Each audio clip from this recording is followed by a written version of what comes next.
Hi, you're on the Reddit Confessions channel. She locked the bedroom door on me. Not during a fight, not during an argument, just a regular Tuesday night. I came back from brushing my teeth and the door was shut. Click. Locked from the inside. No warning, no explanation. And when I knocked, confused like some guest in my own house, her voice came through the wood. I just need space. Don't take it personally. I didn't yell. I didn't demand anything. I just stared at the doorknob, toothbrush still in my hand, and realized I wasn't her husband anymore. I was just a disturbance. I spent the night on the couch again. No blanket, no kiss goodnight, not even a glance. The dog, who isn't even allowed on the furniture, curled up next to me like he knew I needed it. My wife. She slept just fine, apparently. The next morning, she made coffee for herself. I asked very calmly, "Is something wrong?" She sipped and said, "Howard, you're too emotional. I'm not your therapist. I don't owe you intimacy. Get that through your head." Right there in our kitchen, with sunlight hitting the counter like nothing was broken. That phrase, "I don't owe you intimacy," it sank in like acid. She didn't yell it. She meant it. She said it like a line rehearsed from some self-help podcast. I didn't respond. I just nodded. But inside, I shattered. Because for years, I thought if I just worked harder, fixed the leaky faucet faster, bought the right groceries, said "I love you" more often, she'd notice, she'd come back to me. But no, she had already left. Her body was in the house, but her soul had checked out months ago. And now she was blaming me for wanting connection. So I did what any emotionally drained, sleep-deprived walking doormat would do. I smiled. And then I spent the next 72 hours showing her what life looks like when I stop owing her my attention, my comfort, my kindness, or my loyalty. No shouting, no big speech, just quiet withdrawal. But here's the thing about silence. It gets loud when someone's not used to hearing it. And the moment she started noticing my absence, my real absence, she panicked. That's when secrets began slipping out. And trust me, what I found was worse than I imagined. Something shifted after that night. I wasn't sure if it was in her or in me. I started noticing things I'd ignored before. The way Delaney would step outside to take certain calls, how her smile, the one I hadn't seen directed at me in months, would flicker across her face when she was texting someone. I wasn't looking for signs. I wasn't trying to play detective. But when you're no longer included in someone's world, you start noticing who is. She started dressing nicer. I mean, really trying. Lipstick on a Tuesday, heels for a quick errand. And when I asked, all I got was, "I'm allowed to feel good about myself." Sure, but why now? Why all of a sudden, when she'd spent the last year telling me she was too tired to go anywhere with me? The real punch came a few days later. I came home from work and heard laughter. Deep, relaxed, flirty laughter. I followed the sound to the kitchen window and stopped. There she was on the phone, leaning against the counter, twirling a piece of her hair, smiling like the girl I used to know. But when she saw me through the window, her face hardened so fast it made me dizzy. She ended the call without a word, walked past me and said, "Don't look at me like that." Like what? Like I noticed you were happy. Just not with me? I didn't say anything. I was tired of repeating the same cycle. Ask, get dismissed, walk away feeling small. I didn't want another lecture about how I was too emotional or clingy. That night, I turned off the alarm clock. Hers too. I let her be late for once. She stormed into the living room, yelling, "Howard, why didn't you wake me?" I smiled. "You don't owe me intimacy. I don't owe you timekeeping." She blinked, and for the first time, she didn't know what to say. Something in her cracked. But I wasn't done, because I had just started paying attention. and what I was about to discover next would take everything to a whole new level. The next morning, something inside me clicked. Not in a triumphant way, but like a weak light bulb flickering on in a dark, moldy basement. I wasn't crazy. I wasn't dramatic. I was just stupidly, painfully late to a reality that had been slapping me across the face for months. Delaney didn't just stop loving me. She had started loving someone else. She wasn't distant because of work stress or exhaustion. She was already building a world where I didn't exist. Piece by piece. Smile by stolen smile. And I found the first brick of that world in her car. She had taken mine that morning because hers needed gas. Normally, I wouldn't have checked, but I forgot my laptop in the passenger seat the night before. I opened the door, and the first thing I saw was a receipt. Nothing special, just a crumpled paper from a local wine bar. But the time on it, 11:48 p.m. That was the same night she told me she was staying late to help her sister pack for a move. And she never drinks wine. Ever. I sat there in the driver's seat, hands shaking, brain scrambling to play defense. Maybe she was with her sister and they went out after. Maybe it was nothing. But then I glanced down and saw it on the floor mat. A navy blue tie. Not mine. I haven't worn a tie since my cousin's wedding last year. My stomach turned. I picked it up like it was radioactive. It smelled faintly like cologne I didn't recognize. Warm, sharp, confident. Everything I wasn't. I didn't confront her that night. Not yet. Instead, I did something I never thought I'd do. I took the tie. I folded it neatly. I placed it on her pillow and I waited. She saw it, froze, blinked, then calmly picked it up and said, "Why are you putting junk on the bed?" That's when I realized something even worse than betrayal. She didn't respect me enough to lie properly anymore. She thought I was so weak, so spineless, that I'd just swallow it again. But I wasn't planning to cry this time. No. I was going to prepare for the impact. Because if this was war, I was done being the casualty. Confrontation would have felt good, loud, explosive, theatrical. But that's what she expected. And frankly, I was tired of giving her reactions to feed off. Delaney thrived on chaos. If I had yelled that night, she'd spin it into me being unhinged again. If I cried, she'd mutter how I was too fragile for marriage. So, I did something worse. I went quiet, but behind that silence, I began building. Not revenge, not yet, just clarity. I started logging everything. Calls she took in the garage, messages she typed with her back turned, receipts that magically vanished from her purse the moment she saw me notice them. I bought a cheap audio recorder, the kind they market to college students, and slipped it under the couch cushion near where she always whispered at night. I'm not proud of it, but I needed confirmation that I wasn't crazy. And oh, I got it. 2 nights in, I hit play while sitting in my car. Her voice came through soft but unmistakable. He still thinks I'm helping Margot with her divorce. She giggled. Meanwhile, I'm the one having all the fun. Then a male voice, low, confident, said something muffled. Her response, "He's too emotional to leave. He'd probably write me a sad poem and make tea." I didn't feel rage. I felt cold, not just at her words, but at how boringly predictable I had become in her eyes.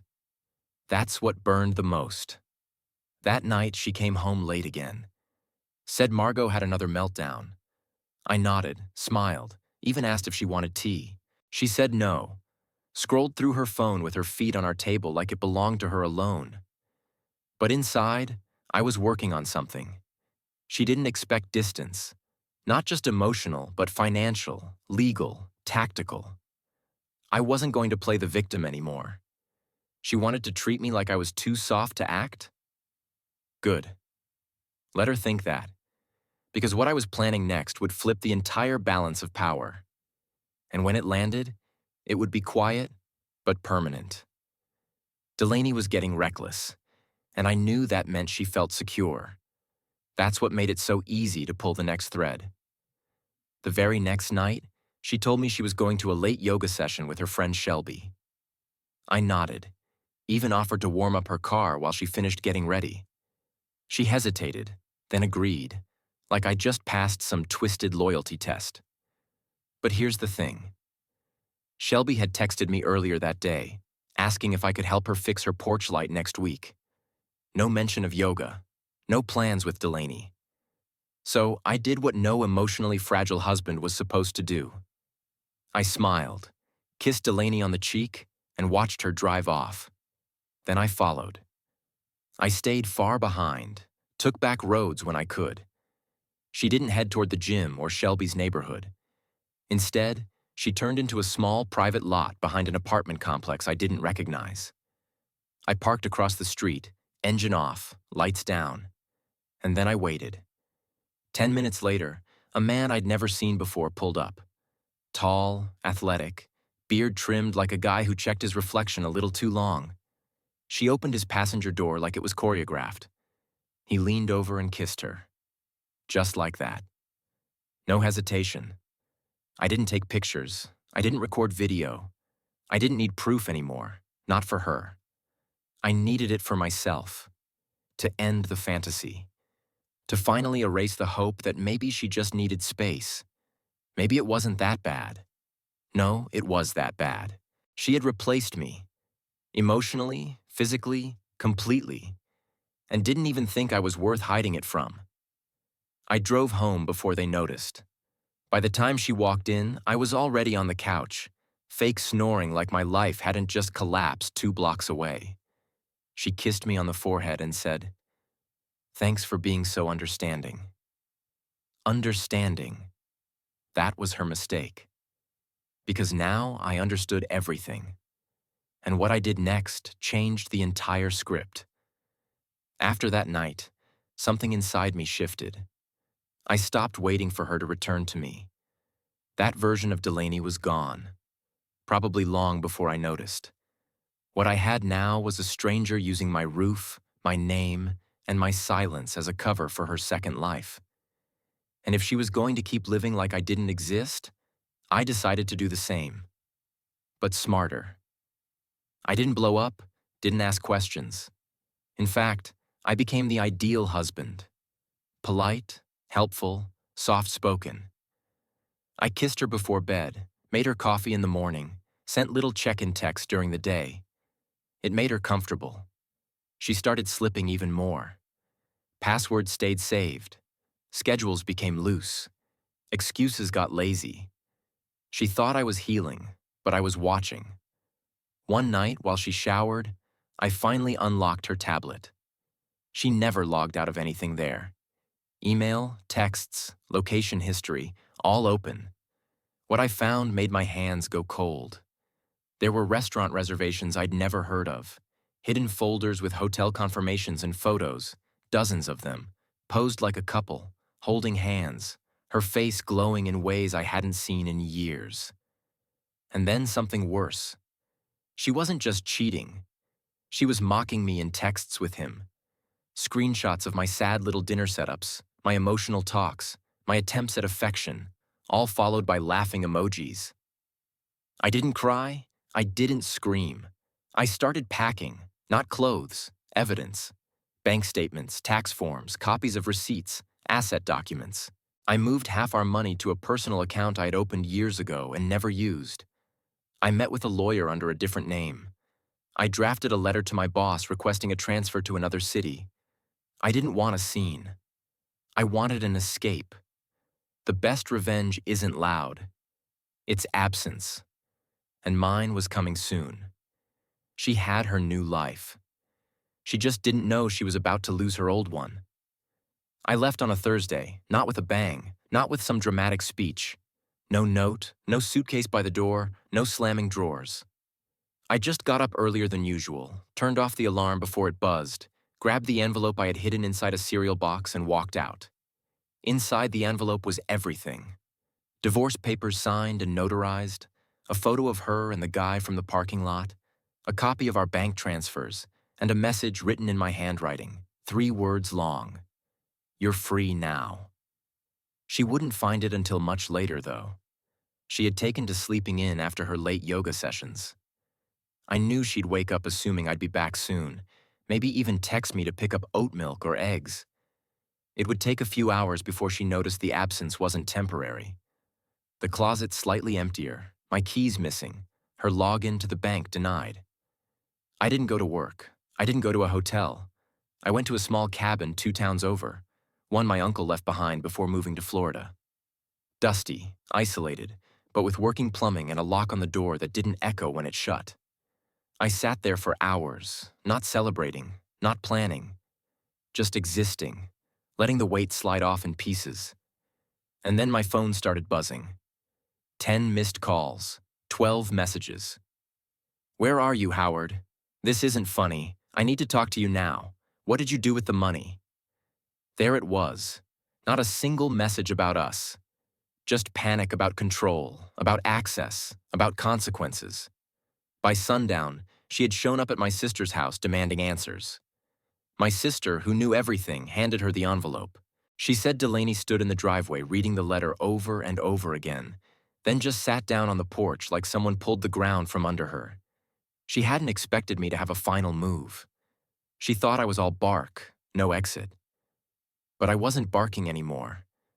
I was gone, and she was finally hearing the silence I'd been living in for years. A week passed before she stopped trying to contact me. The calls turned into messages. The messages turned into silence. I guess once the money dried up and the excuses didn't work anymore, the fantasy she built with her affair partner crumbled under the weight of reality. My lawyer reached out a few days later. Turns out once she got the divorce papers, she tried to claim emotional abuse, said I was manipulative, distant, unstable. But she hadn't expected me to document everything.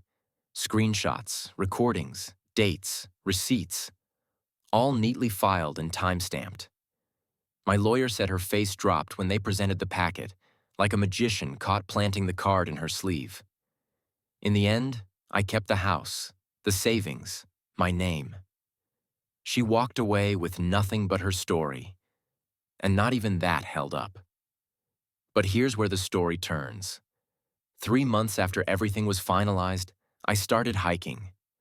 I'd always said I wanted to explore the nature trails near my uncle's cabin, but never had the time.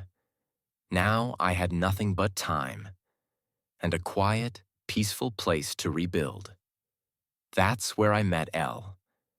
She was walking her dog, struggling with a thermos lid, muttering to herself in frustration. I offered help, made her laugh, and before either of us realized it, we were talking like we had known each other for years. She wasn't flashy. She didn't play games. She asked questions and actually listened. We took things slow, no pressure, no pretending. Just 2 people figuring life out again. And for the first time in years, I felt like a man worth loving, not fixing. So if you're watching this and you're in the place I used to be, locked out of a room, a heart, a life, let this be proof that walking away isn't failure. It's freedom. It's the beginning of something that might just surprise you. You're watching Reddit Confessions. Have you ever reached a breaking point and found something better on the other side? Share the most surprising thing that happened after you walked away in the comments below. And remember, silence doesn't mean weakness. Sometimes it's the loudest move of all.